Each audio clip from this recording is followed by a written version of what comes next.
Okay, so here's my question. It says, can you show me how a code with while loop looks like?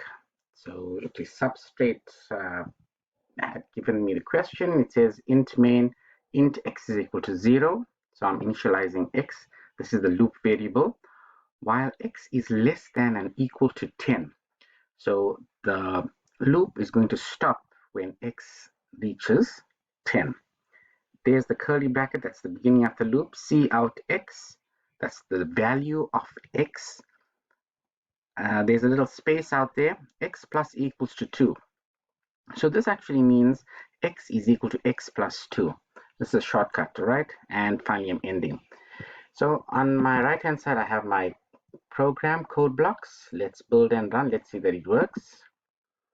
And does it work? Yes, it says hello world. Well, in honor of 27th of April, let's say happy Freedom Day. Right, so let's build and run. Yes, it works. So I'm going to now copy the code. Well, I would have done copy and paste, but this is a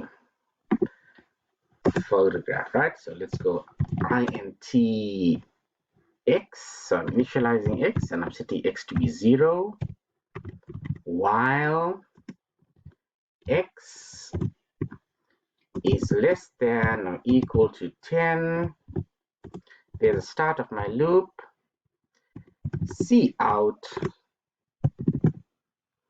whatever the value of x is and give me a little bit of a space. That's it.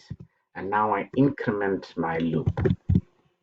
I increment my loop variable by 2. I'm quite happy with that. Let's do a compile. All right, so it's compiling. And 0 errors, 0 warnings right at the bottom over there. Now let's build and run it, right? Build and run it. So x is going to start with 0. Let's look at that. X is less than or equal to 10. Is 0 less than or equal to 10? True. It goes in, prints out 0. Then it increments x by 2. So now it says 0 plus 2 is 2. Is 2 less than or equal to 10? True. It goes and puts down 2. So it says 0, 2. Then it goes and says x is 2, 2 plus 2 is 4. Is 4 less than 10? Yes. Displays 4. So you kind of get the picture. 0, 2, 4, 6, 8. When it comes to 10, it says, is 10 less than or equal to 10? True, and prints out 10 with a little space. Let's build and run. There we go. Just as we predicted, it says 0, 2, 4, 6, 8, 10. Now I could have done this with a variable diagram, or we call this a trace table.